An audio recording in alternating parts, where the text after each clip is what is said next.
بسم الله الرحمن الرحيم. الحمد لله رب العالمين، صلى الله وسلم وبارك على نبينا محمد وعلى آله وأصحابه والتابعين ومن تبعهم بإحسان إلى يوم الدين. أما بعد، እንግዲህ ባለፈው እኩለ ሰላት ያቆምነው ማለት ነው ስለ የረሱል ሰለላሁ ዐለይሂ ወሰለም ዲን ቀሪ ስለመሆኑ እንደዚሁም ረሱል ሰለላሁ ዐለይሂ ወሰለም ለኡመቱ ኸይርን አይተው እንዳላለፉ የጠቆሙና ያመላከቱ ቢሆን እንጂ እንደዚህ መጥፎ ነገርን አይተው ለሰዎች ኡማውን ያስጠነቀቁ ቢሆን እንጂ እንዳላለፉ የተናገረበትን አይተናል። ዛሬ እንግዲህ ከዛው የቀጠለ ሁለተኛ ደግሞ መጨረሻ ላይ የተመለከትነው እስልምና ሙሉ እንደሆነ አላህ ሱብሓነሁ ወተዓላ እስላምን በረሱል ሰለላሁ ዐለይሂ ወሰለም እንደሞላና የመጨረሻ የተናገሩት ረሱል ሰለላሁ ዐለይሂ ወሰለም እስልምና ሙሉ እንደሆነ ከዛ በኋላ ሰዎች ሊጨምሩም ሊቀንሱም እንደማይገባና እንደማይቻል የሚያስጠነቅቅ የሚናገር አንቀጽን አልየውም አክመልቱ ለኩም ነው ተመልክተናል። ዛሬ ከዛው ይቀጥላል ኢንሻአላህ። እሱም ወደሊሉ ዐላ መውቲሂ ሰለላሁ ዐለይሂ ወሰለም ወደሊሉ ማስረጃው ዐላ መውቲሂ መሞታቸውን የሚገልጽልን ማስረጃ ማን መሞቱን ረሱል ሰለላሁ ዐለይሂ ወሰለም የነቢዩ ዐለይሂ ሰላቱ ወሰላም ሟች መሆናቸው እነሱም እንደሚሞቱ የሚነገር ማስረጃ ቀውሉ ተዓላ የአላህ ቃል ነው። አላህ ምን ይላል? ኢነከ መይቱን ወኢነሁም መይቱን፣ አንተም ሟች ነህ እነሱም ሟቾች ናቸው። አንተም ትሞታለህ እነሱም አጠገብህ ያሉትን ሁሉ ሌሎችን ሰዎች ይሞታሉ ይላል አላህ ሱብሓነሁ ወተዓላ። ኢነከ መይቱን፣ አንተም ሟች ነህ፣ ወኢነሁም መይቱን፣ እነሱም ይሞታሉ። ثم ከዛ ኢነኩም እናንተ እኮ የውመል ቂያመቲ የትንሣኤ ቀን ዕንደ ረቢኩም ጌታችሁ ዘንድ የውመል ቂያመቲ የትንሣኤ ዕለት ዕንደ ረቢኩም ጌታችሁ ዘንድ ተኽተሲሙን ትሰባሰባላችሁ፣ ትከራከራላችሁ። ثم ኢነኩም ከዛ እናንተ የውመል ቂያመቲ በትንሣኤ ዕለት ዕንደ ረቢኩም ጌታችሁ ዘንድ ተኽተሲሙን ትከራከራላችሁ። ይህ እንግዲህ የሚያመላክቱ ምንድነው? ሰዎች የውመል ቂያማ እንደሚከራከሩ እርስ በርሳቸው ቢሆን ሲያመልኩት ከነበረው አካል ጋር ከሁሉም ለምስክርነት ከሚመጡባቸው ነገር ጋር ይከራከራሉ። ምሳሌ ምላስ ከሰውነታችን ጋር፣ ሰውነታችን ከምላስ ጋር፣ እንደዚሁም ከምን ሰዎች ሲከተሏቸውና ሲያመልኳቸው ከነበሩት ነገር ጋር የውመል ቂያማ ይከራከራሉ። እና ثم ከዛ እነኩም እናንተ እኮ የውመል ቂያመቲ በትንሣኤ ዕለት ዕንደ ረቢኩም ጌታችሁ ዘንድ ተኽተሲሙን ትከራከራላችሁ። ይህ እንግዲህ መከራከር ሲባል ዑለማዎች ሲናገሩ የውመል ቂያማ በሌላ ቁርአን ሱረቱል ቃፍ ሲናገር ላ ተኽተሲሙ ለደየ እኔ ዘንድ አትከራከሩ ይላል። ሰዎች አንተን ተከትዬ ነው አንቺን ተከትዬ ነው አንቺን አምኜ ነው እየተባባሉ ሲከራከሩ ወይም ሰይጣን ጋር ክርክር እሱን ተከትለን ያሉት ሲሉ በዛ ሰዓት አላህ ሱብሓነሁ ወተዓላ እኔ ዘንድ አትከራከሩ ላ ተኽተሲሙ ለደየ ወቀድ ቀደምቱ ኢለይኩም ቢልወዒድ። ስለዚህ አሁንም የሚያመላክተው የውመል ቂያማ ሰዎች እርስ በርሳቸውም ይሁን ሲገዙትና ሲያመልኩት ከነበሩት አካል ጋር የሚሆን ከሰይጣን ጋር መከራከራቸው እንዳለ የሚገልጽ አያት ነው። ወናስ ሰዎች ይላል ኢዛ ማቱ ከሞቱ በኋላ ዩብዓቱን ይቀሰቀሳሉ። እንደ ሞት አይቀር ማንም ሰው እዚህ ምድር ላይ ያለ ሰው ከሞተ በኋላ ይቀሰቀሳል። በፈለገ አይነት አሟሟት ይሞት ሰውየው ራሱን ከሞተ በኋላ ሰዎች ማለት ነው ተናዞ ምሳሌ እኔን ወቅታችሁ አጥፍ ሰብስባችሁ ካላችሁ በኋላ በትኑኝ የሚበል ምን የሚበል መቃብር ውስጥ የሚግባ ውሃ ውስጥም ገብቶ እዛ ይበስብስ ምን ከየትም ቦታ የውመል ቂያማ የሰውየው የመቀስቀሻው ሰዓት ላይ ሁሉም ካለበት ይቀሰቀሳል ማለት ነው። ይሄ የማይቀር ነገር ነው። ለዚህ ነው ثم ይቀርታ ወናስ ሰዎች እኮ ኢዛ ማቱ ከሞቱ በኋላ ወይም ሲሞቱ ኢዛ ማቱ ሲሞቱ ዩብዓቱን ይቀሰቀሳሉ። ከሞቱ በኋላ ማለት ነው። ከሞቱ በኋላ ይቀሰቀሳሉ። እንግዲህ ሁለት የሚነፉ ጥሩምባዎች አሉ። አንደኛው ሰዎች ያልሞቱ ፍጥረታት እንዲሞቱ ነው። የሁለተኛው ደግሞ የሞቱ ሁሉ ደግሞ እንዲነሳ ነው። ስለዚህ የሁለተኛው ጥሩምባ ከተነሳ በኋላ ሁሉም ሰው ካለበት ይነሳል፣ ይቀሰቀሳል። ለዚህ ነው አላህ ሱብሓነሁ ወተዓላ በሱረቱል ቃሪዓ ላይ አልቃሪዐቱ መልቃሪዐ የውመ የኩኑ ናሱ ከልፈራሺል መብሱስ የተበታተነ ብራብሬዎችን ይመስላል አላህ ሱብሓነሁ ወተዓላ። ፈራሽ ብራበሩ የምትባል ሀገራችን እንደሷ የሆነ ሁሉም ከየመቃብሩ አፈሩን እያራገፈ ይወጣል ይነሳል ማለት ነው። ወደሊሉ ቀውሉ ተዓላ ለዚህ ማስረጃ አላህ ስብሓነ ወተዓላ ቃል ሚንሃ ከሷ ከማን ከመሬትና ከአፈር ኸለቅናኩም ፈጠርናችሁ ሚንሃ ከመሬት ከአፈር ፈጠርናችሁ ወፊሃ በውስጧ ኑዒዱኩም እንመልሳችኋለን። መቼ ስንሞት። መጀመሪያ ተፈጠርነው ከየት ነው? አባታችን የተፈጠረው አደም ከየት ነው? ከአፈር ነው አይደለም? ከአፈር ነው አላህ የፈጠረው ማለት ነው። ወፊሃ ኑዒዱኩም ከዛ እዛችሁ አፈር ውስጥ እንመልሳችኋለን። ይህ መቃብር ውስጥ ይገባል። ወሚንሃ አሁን ከዛችሁ ከአፈር ውስጥ እንቀሰቀሳችኋለን። ኑኽሪጅኩም እናወጣችኋለን ታረተን ኡኽራ ለሁለተኛ ጊዜ ይላል። ታረተን ኡኽራ ለሁለተኛ ጊዜ። ይህ እንግዲህ የመቀስቀስ አላህ ስብሓነሁ ወተዓላ መቀስቀስ እንዳለ እየነገረን ያለ። ወሚንሃ ኑኽሪጅኩም ከሷ እናወጣችኋለን ታረተን ኡኽራ ለሁለተኛ ጊዜ። ስለዚህ ሁሉም ሰው ወልቅያማ ጦሩንባ ከተነሳ በኋላ ሁሉም ሰው ይነሳል። ወደ ማሕሸር ወደ መሰብሰቢያ ቦታ ይሄዳሉ ማለት ነው። ሂሳባቸውን ሊያደርጉና ሁሉም የሰራውን የስራ ውጤት እዚህ ሊቀበል ማለት ነው። እና አሁንም አላህ ስብሓነሁ ወተዓላ ይላል ወላሁ አንበተኩም አላህ እኮ አበቀላችሁ ይላል። አበቀላችሁ ማለት ሌላ ፈጠራችሁ ማለት ነው። ሚነል አርዲ ከመሬት እኮ አበቀላችሁ ነባተን ማብቀል ነባተን ማብቀል ማብቀልን አበቀላችሁ ሲል ማለት ምንድን ነው? አላህ ከመሬት ፈጠራችሁ ማለት ነው። ከአፈር ፈጠራችሁ ثم ከዚያ ደግሞ ይሄ ተርቲብ ነው። ከዛ ፈጠራችሁ ተርቲቡ የሚቀጥለው ምንድን ነው? ኑዒድኩም እንመልሳችኋለን። ሞት ነው። ኑዒድኩም እንመልሳችኋለን። ይሄ እዛ የተፈጠራችሁበት ቦታ መቃብር ውስጥ ወዩኽሪጅኩም ያወጣችኋል አላህ ስብሓነሁ ወተዓላ ኢኽራጀን ማውጣትን ከመሬት። ያ ማለት ምንድን ነው? ሰዎች መጀመሪያ የተፈጠሩት ከአፈር ነው። ተመልሶ አፈር ውስጥ ይገባሉ። መልሶ ከአፈር ይነሳሉ፣ ይቀሰቀሳሉ ማለት ነው። ቁርአን የሚያግዘው ያን ነው። ثم يعيدكم ከዛ ይመልሳችኋል። ወፊሃ በዛች በአፈር በመሬት ውስጥ ወዩኽሪጅኩም ያወጣችኋል ኢኽራጀን ማውጣትን ያወጣችሁ አላህ ሱብሓነሁ ወተዓላ።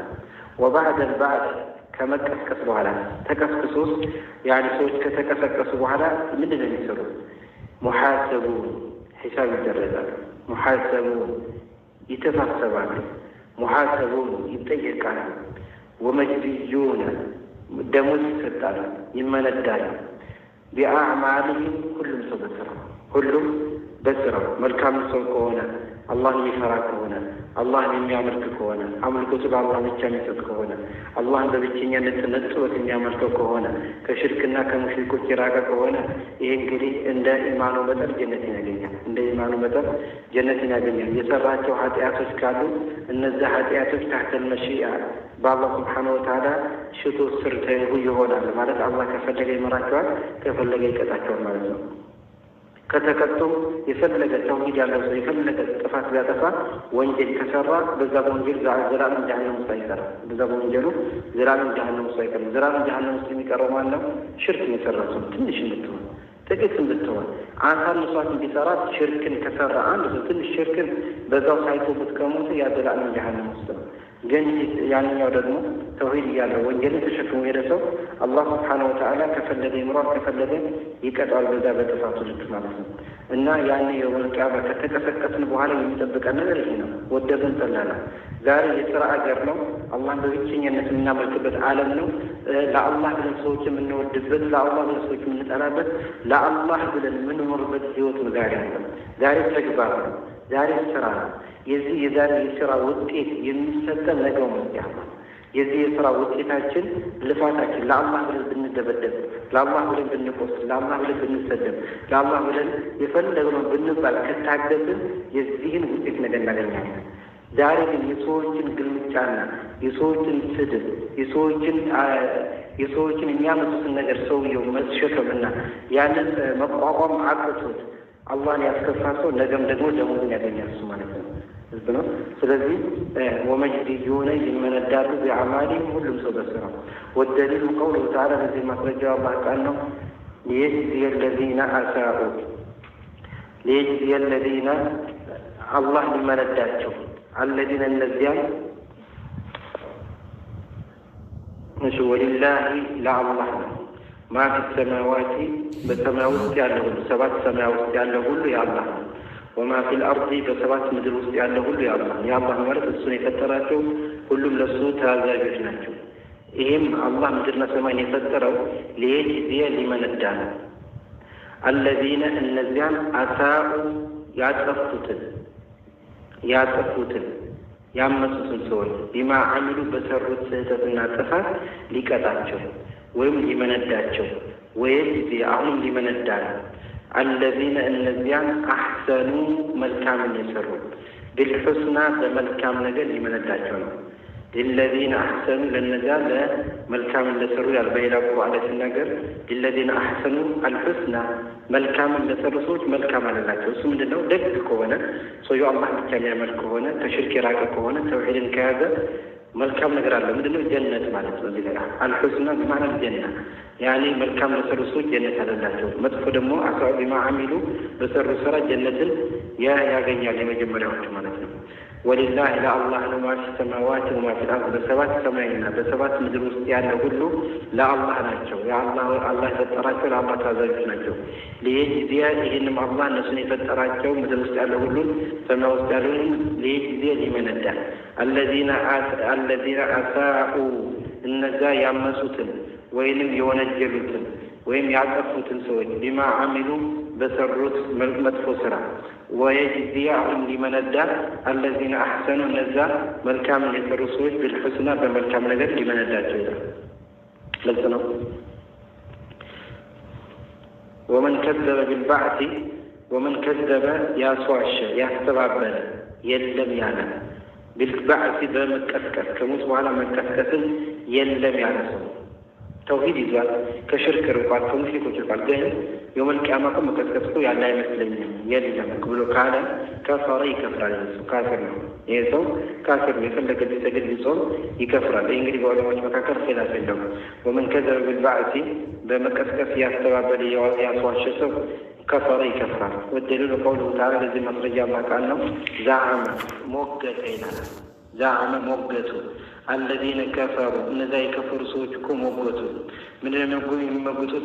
ያኔ አስተባበሉ ማለት ነው። ዛዕመ አለዚነ ከፈሩ እነዛ ካፊሮች እኮ ሞገቱ አለን ዩብዓሱ አንቀሰቀስም ብለው ሞገቱ። ሙገታቸው እንደዚህ እንግዲህ የውሸት ሙገታ ነው። ለምን እውነቱ ይቀሰቀሳሉ፣ እነሱ ግን አንቀሰቀስም ብለው ሞገቱ ይላል አላህ ሱብሓነሁ ወተዓላ። አመኑ በእንደዛ አመኑ ማለት ነው። ዛዓመ ሞገቱ አለዚነ ከፈሩ እነዛ የከፈሩት ካፊሮች አለን ዩብዓሱ አለመቀስቀስን ሞገቱ አንቀሰቀስም አሉ ማለት ነው። ቁል በላቸው በላ ትቀሰቀሳለች እንደምትሉት አይደለም። ወረቢ በጌታ የምላለሁ ለቱብዓቱነ ትቀሰቀሳላችሁ። ثم ከዚያ ተቀስቀሳችሁ ብቻ አትተው ለቱነበኡነ ትነገራላችሁ ቢማ አሚልቱም በሰራችሁ ስራ ለቱነበኡነ ትነገራላችሁ ይነገራችኋል፣ በዜና ይመጣላችኋል። ቢማ አሚልቱም የሰራችሁ ስራ መላኢካ ሰውየውን ሲሰራ የነበረውን ስራ ሁሉ መላኢኮች በቀኝና በግራ ተቀምጠው ጽፈው ሁሉም መዝገብ ተዘጋጅቷል። እንደዚሁም መሬትና የሄድንባት ሰውነታችን በሙሉ ይመሰክራል። ሁሉም ይመጣ አላህ ሱብሓነሁ ወተዓላ ዘንድ አላህ ይኸው የሰራው ስራ በእንደዚህ አይነት ሰዓት በእንደዚህ አይነት ቀን የሆነ የሰራው ስራ ይሁን ነገር ተጽፏል ተብሎ ለማሳመን ማለት ነው። ثم ከዛ ለተነበኡን ትነገራላችሁ ቢማ አሚልቱም በሰራችሁ ስራ ወዛሊከ ይኮ አለላህ በአላህ ላይ የሲሩን ቀላል ምን ማድረጉ እናንተን ከሞት በኋላ መቀስቀሱ ከዛ ለእናንተ ከቀስቀሳችሁ በኋላ ሂሳብ አድርጎ የስራችሁን ውጤት መስጠቱ የሰራችሁትን ስራን ለእናንተ መናገሩ ለአላህ ሱብሓነሁ ወተዓላ ቀላል የሚከብደው መፍጠር እንጂ የተፈጠረው ነገር መልሶ መስራት አያስችልም። አይደለም መጀመሪያ አንድ ነገር ማስገኘት ነው የሚከብደው። ምንም ነገር ማስገኘት ያን ነገር መፍጠር ፈጠራ ለምሳሌ ፍጠር በራሱ አንድ ነገርን ይከብደዋል መጀመሪያ ግልጽ ነው። ያን ነገር ግን መልሶ ግን ከሰራ በኋላ ያን ነገር መልሶ እንደገና መፍጠር አያቅተውም ማለት ነው። ይሄ እንግዲህ በሰው እንኳን ደረጃ ብንሄድ ጀዋል ምሳሌ ይሄ ጀዋልን ወይም ሞባይልን የፈጠረው ሰው አሁን ያ የፈጠረው ሞባይል እሱን የፈጠረው ምሳሌ አይደለም፣ በአላህ ፈቃድ እሱን የፈጠረው አይደለም። ያንን ሞባይል መጀመሪያ መፍጠር ነው የሚያስቸግረው። ፕላንትን ማውጣቱ እቅድ ማውጣቱ እንዴት ነው ምን ሊደረግ ነው ይሄ ነው የሚያስቸግረው። ግን ጀዋሉን አሁን አንድ ከፈጠረው በኋላ ሁለተኛ ያ ጀዋል ቢበላሽ መልሶ ማስተካከል ያቅቷል አያቅቱም። ሳላ አላህን ሹፉ ፈጥሮና ጠይብ አላህ ካልነበር ከእኛ ከሌለንበት ቦታ ወይም ካልነበረ የአደምን የፈጠረው ካልነበረ ነገር ሳላ ከአፈር የፈጠረ ጌታ ያንን እንደገና መመለስ ያቅተዋል? ምን አይነት አቅል ያለ ሰው ይህን ምሳሌ መገንዘብ የሚያቀት ማለት ነው? ግልጽ ነው አይደለ? ለዚህ ነው ወዛሊከ ዐለላህ ይሲር። ይህ በአላህ ላይ ቀላል ነው። መፍጠሩ ነበር ከባድ። መፍጠርን የቻለው ጌታ መልሶ ማንሳቱ ደግሞ አያቅተውም ሱብሓነሁ ወተዓላ። ግልጽ ነው። ወአርሰለ አላህ ላከ ጀሚዕ ሩሱል ነቢያቶችን በሙሉ ጀሚዑ ሁሉንም አሩሱል መልእክተኞችን ላካቸው ሙበሽሪነ የሚያስደስቱ የሚያበስሩ ሆነው ወሙንዚሪነ የሚያስጠነቅቁ ሙበሽሪነ ሰዎችን በጀነት ያበስራሉ። ተውሂድን ከያዝ ጀነት ትይዛለህ፣ በአላህ ካመንክ ጀነት ትገባለህ፣ በተውሂድ ላይ ከሞት ጀነት ትገባለህ እያሉ ሰዎችን በጀነት የሚያበስሩ ወሙንዚሪነ የሚያስጠነቅቁ ሽርክን ከሰራ በሽርክ ከሞት በወንጀል ላይ ከሞት አላህ ትቀጣለህ በማለት በእንደዚህ አይነት ተልእኮ መልእክተኞችን ላከን አላህ ሱብሓነሁ ወተዓላ። ወአርሰለ አላህ ላከ ጀሚዕ ሩሱል መልእክተኞችን ሁሉ ሙበሽሪነ የሚያስደስቱ ሆነው ወይም የሚያበስሩ ሆነው ወሙንዚሪነ የሚያስጠነቅቁ ሆነው የሚያበስሩት በጀነት የሚያስጠነቅቁት በጀሃነም ነው። እርሱ ነው የሚያበስሩት በጀነት የሚያስጠነቅቁት በእሳት ማለት ነው። ወደሊል ቀውሉሁ ተዓላ ለዚህ ማስረጃ አላህ ቃል ነው። ሩሱለን መልእክተኞች ሆነው ተላኩ። መልእክተኞች ተላኩ ሙበሽሪነ የሚያስደስቱ ሆነው ወሙንዚሪነ የሚያስጠነቅቁ ሆነው ሙበሽሪነ ቢተውሂድ ሰዎችን ተውሂድ እንዲይዙ ተውሂድ የያዙ ሰው ጀነት አለው እያሉ የሚያበስሩ ነቢያቶችን ላከ። ወሙንዚሪነ በእሳት የሚያስጠነቅቁ በእሳት የሚያስጠነቅቁ ማለት እሳት በኩፍር ከሞታችሁ በሽርክ ከሞታችሁ አላህ በማመፅና በትላልቅ ኃጢአት ላይ ከሞታችሁ ሳትወቅቱ ከሞታችሁ አላህ ትቀጣላችሁ እያሉ የሚያበስሩ የሚያስጠነቅቁ መልእክተኞችን ላከ። ሙበሽሪነ የሚያበስሩ ወሙንዚሪነ የሚያስጠነቅቁ ነቢያቶችን ላከ። ለምንድን የተላኩት? ምክንያቱ ምንድን ነው?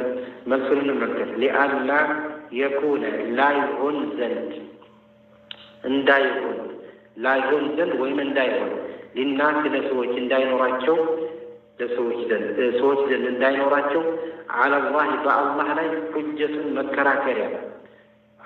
መከራከሪያ ባዕደ ሩሱሊ ከመልእክተኞች በኋላ መከራከሪያ ማስረጃ አላህ ጌታችን እኛ የተላከልን ነብይ የለም እንዴት ትቀጣናለህ ብለው ላይከራከሩ ነቢያቶች ልከናል አላህ ሱብሓነሁ ወተዓላ። ግልጽ ነው።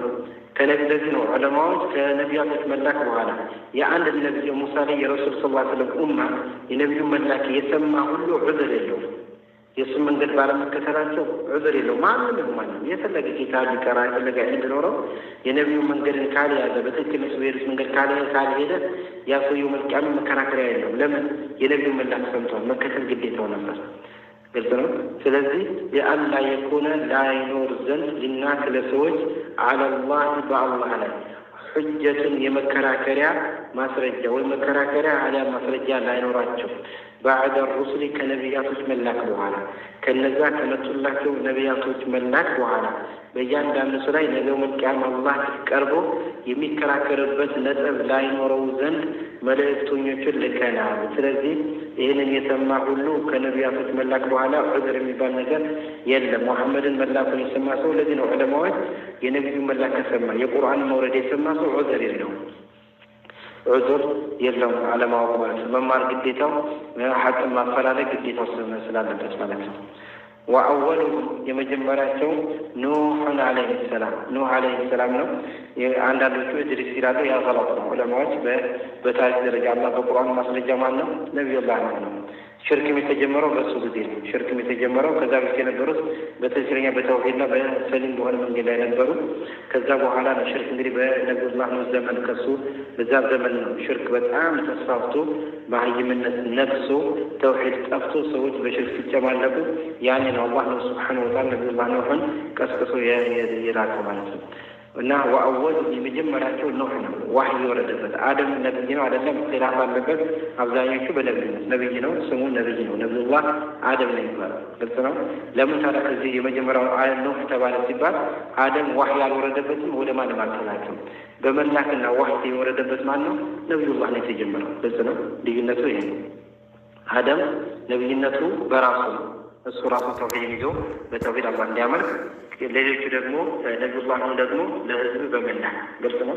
ለህዝባቸው በመላክ ምን የመጀመሪያዎቹ ማናቸው? ቀደምቶቹ ነብዩላህ ኑህ አለይሂ ሰላም ወአወሉሁም ኑህ አለይሂ ሰላም። አሁን ልዩነቱ ገባን አይደለም?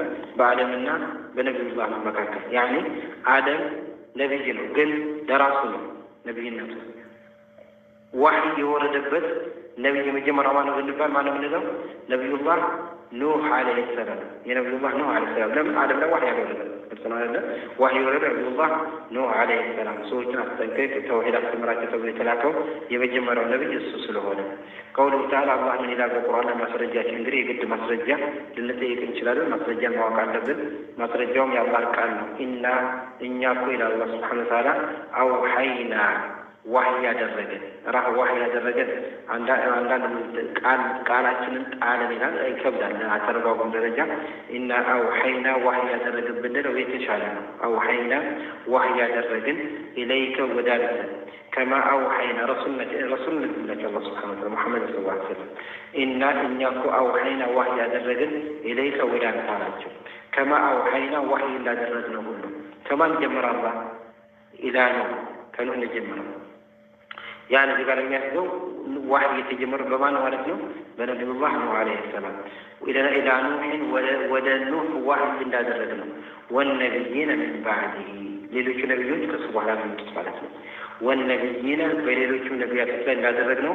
ሚን ባዕዲሂ ከነቢዩላህ ኑህ ቀጥሎ ከሱ በኋላ የመጡት ነቢያቶች ላይ ዋህይ እንዳደረግነው ሁሉ አንተ ሙሐመድ ሆይ በአንተ ላይ ዋህይ አወረድላቸዋል ነቢዩን አለይሂ ሰላቱ ወሰላም።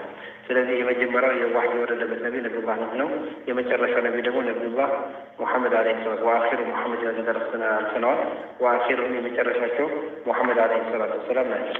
ወደሉ አላ አነ አወሉሁም ኑሕን የመጀመሪያው ኑህ መሆኑን የሚናገረው ማስረጃ ቀውሉ ተዓላ የአላህ ቃል ነው ይላል። ኢና አውሐይና ሰለፍ እኛ ዋህይ ያደረግን ኢለይከ ወደ አንተ ከማ አውሐይና ዋህይ እንዳደረግነው ሁሉ ኢላ ኑሕን ወደ ኑህና ወነቢይነ ሚን ባዕዲሂ ወደ ነቢያቶች ከሱ በኋላ የመጡት ነቢያቶች ላይ እንዳደረግነው ይላል። ስለዚህ ኢንሻአላህ አላህ ወሀደ ወላሁ አዕለም ወሰለላሁ